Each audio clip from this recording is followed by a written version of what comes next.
Triều Tiên chỉ trích Mỹ và đồng minh đem tới mây đen hạt nhân. Cựu Thủ tướng Abe nhắn nhủ Chủ tịch Tập, Nhật, Mỹ sẽ không ngồi yên khi Đài Loan lâm nguy. Bắc Kinh gây áp lực ép nhà tài phiệt Đài Loan phản đối độc lập của hòn đảo. Mỹ-Trung đang chạy đua phát triển vũ khí siêu vượt âm như thế nào? Tổng thống Putin cảnh báo đáp trả nếu NATO đem tên lửa đến Ukraine.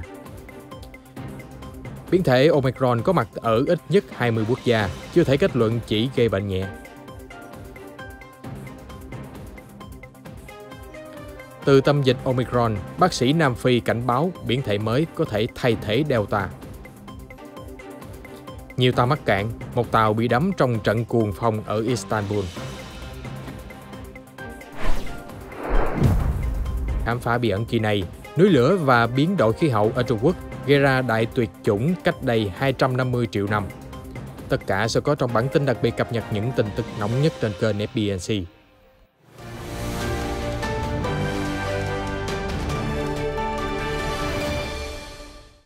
Triều Tiên mới đây chỉ trích Liên minh AUKUS do Mỹ dẫn đầu hợp tác với Anh, Úc là một công cụ chiến tranh. Bình Nhưỡng nói với AUKUS đe dọa nghiêm trọng đến hòa bình, mang tới đám mây đen của chiến tranh hạt nhân bao phủ toàn cầu.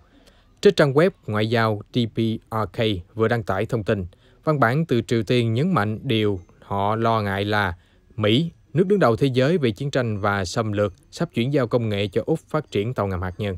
Đây không phải là lần đầu tiên Bình Nhưỡng bày tỏ quan ngại về AUKUS. Hồi tháng 9, một đại diện từ Bộ Ngoại giao Triều Tiên nói rằng AUKUS là một bước đi cực kỳ nguy hiểm, có thể dẫn đến chạy đua vũ khí hạt nhân và đe dọa sự cân bằng chiến lược ở châu Á-Thái Bình Dương.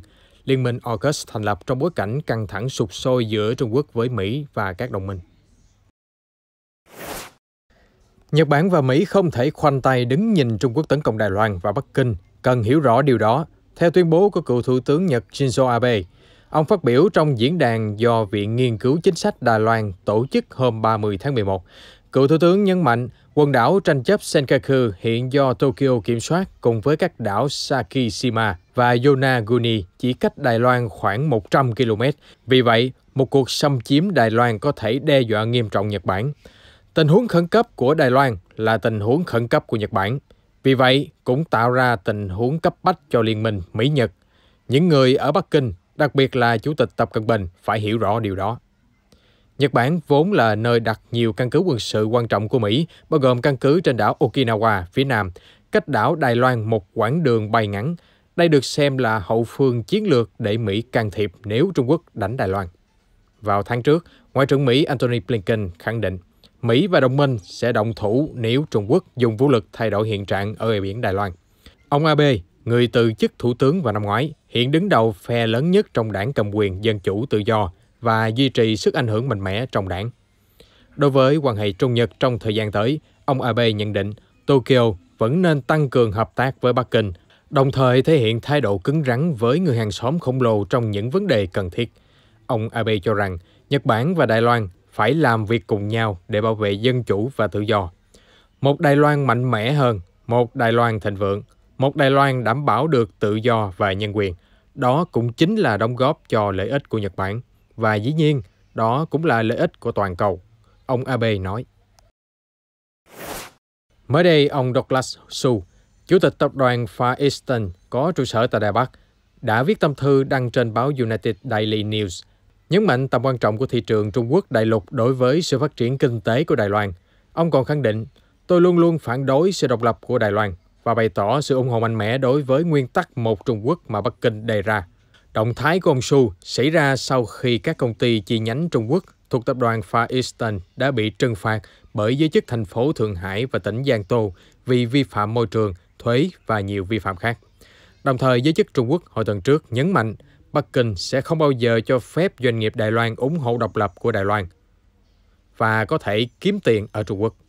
Sau chuỗi các sự kiện, tờ NHK cho rằng tập đoàn Far Eastern đã bị trừng phạt để cảnh cáo, gián tiếp răn đe đảng cầm quyền Dân chủ tiến bộ của bà Thái Anh Văn. Far Eastern đóng góp tài chính cho đảng này trong khi bà Thái nhất quyết phủ nhận nguyên tắc một Trung Quốc. Một vài nhà quan sát cho rằng Chủ tịch Su đã bị gây áp lực để lên tiếng phản đối sự độc lập của Đài Loan. Đó là một phần của đòn trừng phạt từ Bắc Kinh. Trung Quốc đang thực hiện một cuộc chiến kinh tế đầy kịch tính chống lại Úc, hòng phá vỡ liên minh Mỹ-Úc. Đây là nhận định của ông Kurt Campbell, điều phối viên Nhà Trắng ở khu vực Ấn Độ Dương-Thái Bình Dương, khi phát biểu ở Sydney vào sáng nay, ngày 1 tháng 12. Ông Campbell bày tỏ quan điểm tại Viện Chính sách Đối ngoại Lowy rằng Washington cực kỳ quan ngại việc Bắc Kinh trừng phạt thương mại đối với Canberra với mục đích phá vỡ nước Úc, bắt người Úc phải quỳ gối.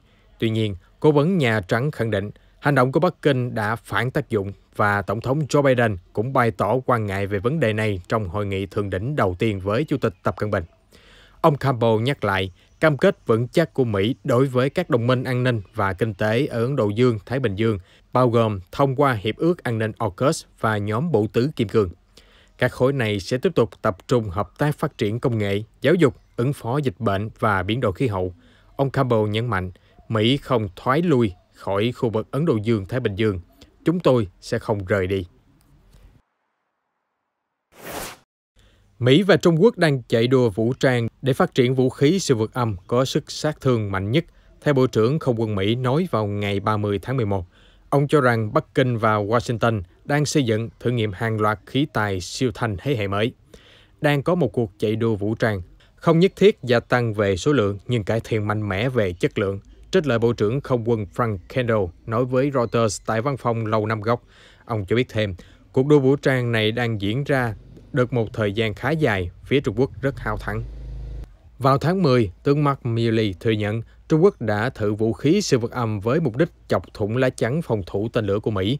Trong năm nay, Hoa Kỳ cũng đã thử nhiều vũ khí siêu vượt âm, kết quả đang xen giữa thành công với thất bại. Trong tháng 10, Hải quân Mỹ đã thử thành công một động cơ tên lửa đẩy, được sử dụng để cung cấp năng lượng cho các phương tiện phóng mang theo vũ khí siêu thanh trên cao. Vũ khí siêu vượt âm có thể di chuyển ở tầng cao của khí quyển với vận tốc hơn gấp 5 lần tốc độ âm thanh vào khoảng 6.200 km/h.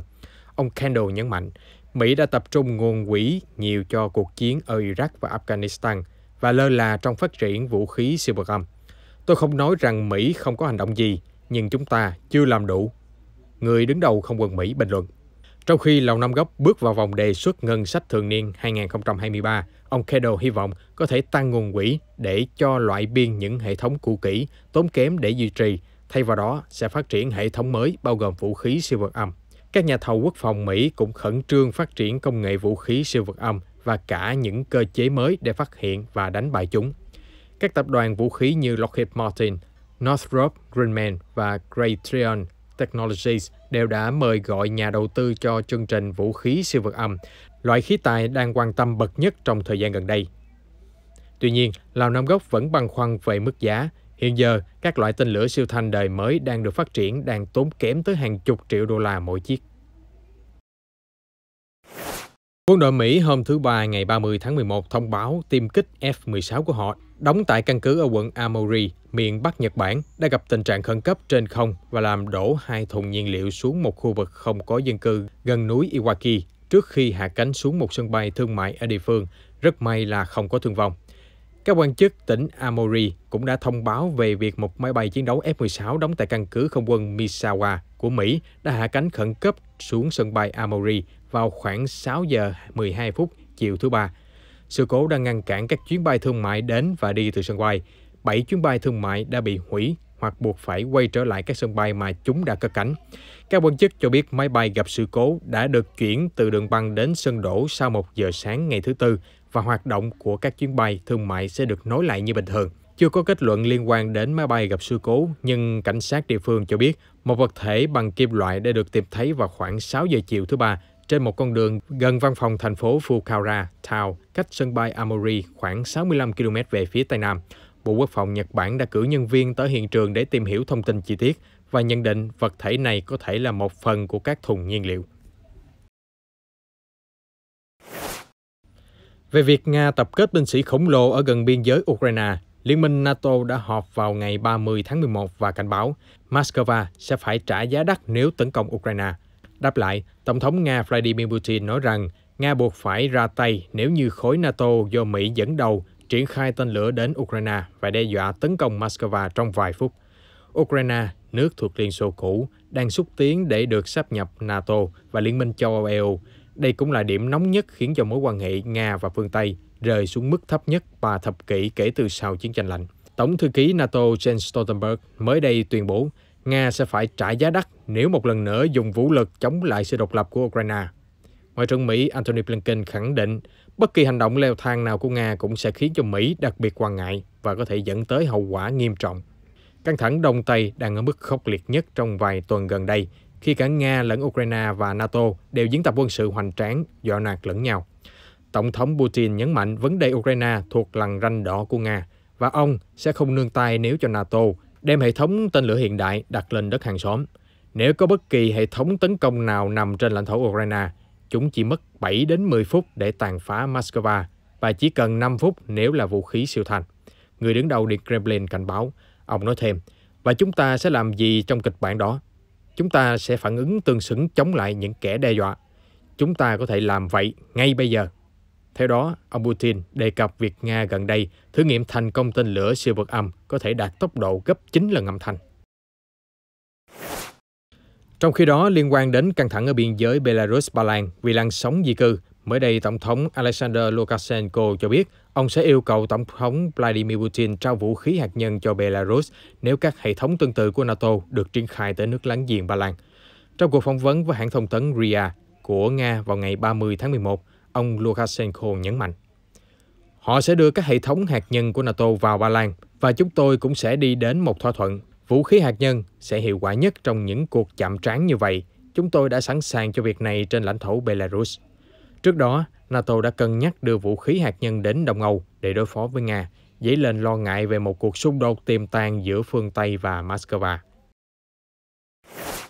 Chuyển sang một số tin tức nóng về biến thể Omicron, báo New York Times vừa dẫn lời các quan chức y tế vào hôm thứ Ba ngày 30 tháng 11 cho biết biến thể Omicron đã có mặt ở châu Âu sớm hơn vài ngày so với báo cáo chính thức, và số lượng quốc gia nơi nó được tìm thấy đã tăng lên ít nhất 20, đặt ra câu hỏi về việc liệu khủng hoảng đại dịch có sắp bùng phát một lần nữa hay không.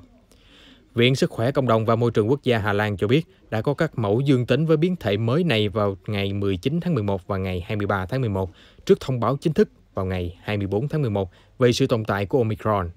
Các quan chức y tế đã thông báo cho 2 người nhiễm bệnh và đang tiến hành truy tìm liên lạc để cố gắng hạn chế sự lây lan.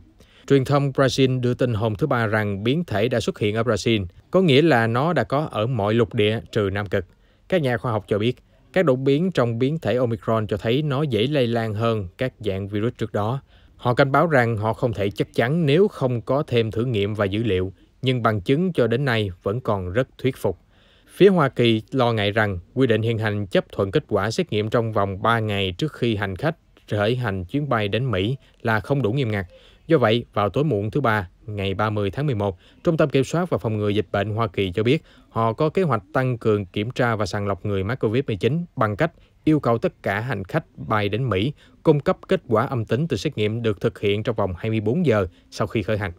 Một ngày sau khi cảnh báo rằng nguy cơ từ Omicron là rất cao, Tổ chức Y tế Thế giới hôm thứ Ba tiếp tục khuyến cáo những người chưa được tiêm chủng trên 60 tuổi hoặc đang bệnh hoặc đang có bệnh nền nên hoãn lại việc đi lại.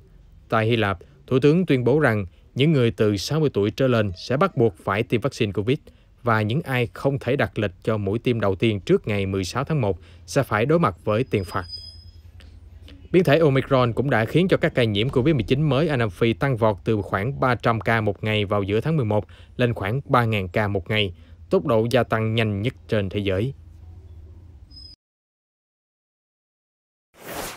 Theo bác sĩ Adrian Purin, quyền giám đốc Viện Nghiên cứu Quốc gia Nam Phi về bệnh truyền nhiễm và biến thể Omicron có thể lây nhiễm nhanh hơn và thay thế Delta, trở thành chủng phổ biến nhất trên toàn cầu.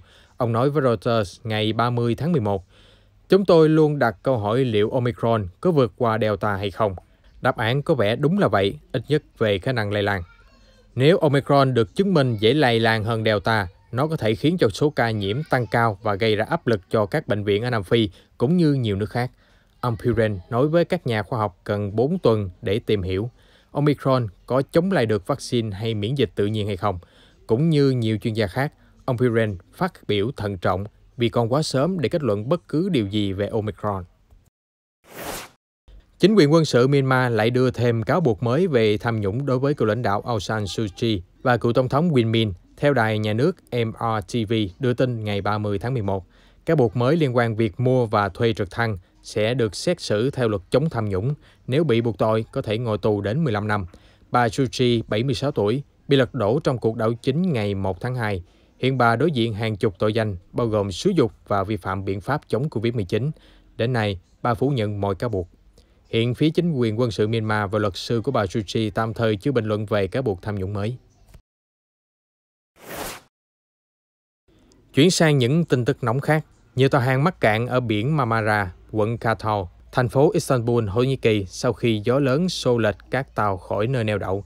Một con tàu đã bị đắm giữa trận cuồng phong ngày 30 tháng 11. Tất cả thủy thủ được cho là đã tìm nơi trú ẩn an toàn trước cơn bão. Trước đó, như đã đưa tin, có 4 nạn nhân bao gồm một người nước ngoài thiệt mạng và 19 người khác bị thương do mưa gió cực lớn ở thành phố lớn nhất Thổ Nhĩ Kỳ vào ngày 19 tháng 11. Gió giật tới 130 km/h khắp Istanbul và vùng lân cận. Ít nhất 200 nạn nhân trong trận động đất xảy ra hôm Chủ nhật 28 tháng 11 ở Peru đã được đưa lên máy bay cứu hộ và đưa đến nơi an toàn do những tuyến đường bộ dẫn đến khu vực của họ đã bị phá hủy. Cụ thể, các đội cấp cứu đã giải cứu những người dân ở tỉnh Ocubamba, phía bắc Peru hôm thứ Hai 29 tháng 11 bằng cách sử dụng trực thăng quân sự. Tổng thống Peru Pedro Castillo đã đến khu vực bị thiệt hại ảnh hưởng để gặp gỡ những nạn nhân và kiểm tra thiệt hại về đường xá và cơ sở hạ tầng. Trận động đất 7,5 độ Richter đã làm rung chuyển miền Bắc Peru hôm Chủ nhật và mang lại cảm giác rung lắc đến tận Lima ở trung tâm đất nước, phá hủy ít nhất 75 ngôi nhà và khiến cho một trẻ em thiệt mạng.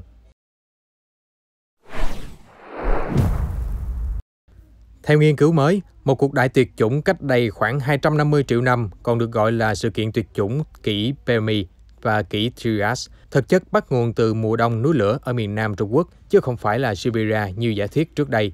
Các nhà nghiên cứu từ Viện Khoa học Trung Quốc và Đại học Nam Kinh cho rằng sự kiện đại tuyệt chủng cuối kỷ Permi bắt đầu với việc nhiệt độ giảm đột ngột, theo sau một thời gian dài nóng lên toàn cầu, đã đe dọa gần như mọi sự sống trên trái đất. Nhóm nghiên cứu đã nói rằng công trình của họ chính là một lời cảnh báo đến nhân loại hiện nay về hậu quả của biến đổi khí hậu. Trước đây, khoa học vốn tin rằng đợt phun trào núi lửa kinh hoàng ở Siberia thuộc nước Nga ngày nay là nguyên nhân duy nhất dẫn đến đại tuyệt chủng. Trong kịch bản đó, núi lửa phun trào đã tạo ra lượng khí độc và khí thải nhà kính khổng lồ đủ để gây ra nóng lên toàn cầu. Tuy nhiên, bằng chứng trầm tích cho thấy núi lửa phun trào chủ yếu xảy ra ở miền Nam Trung Quốc chứ không phải là Siberia. Theo nghiên cứu, hơn 1/3 đá núi lửa ở Siberia được tạo ra sau sự kiện đại tuyệt chủng. Ngược lại, có bằng chứng cho thấy núi lửa ở khu vực này mà ngày nay là tỉnh Vân Nam và Tứ Xuyên của Trung Quốc đã phun trào trùng hợp với thời điểm xảy ra đại tuyệt chủng ngay sau đó. Chúng tôi sẽ cập nhật những sự kiện quốc tế mới nhất và chuyên mục khám phá bí ẩn trong bản tin nóng phát sóng vào lúc 14:30 hàng ngày trên kênh FBNC. Xin mời quý vị đón xem.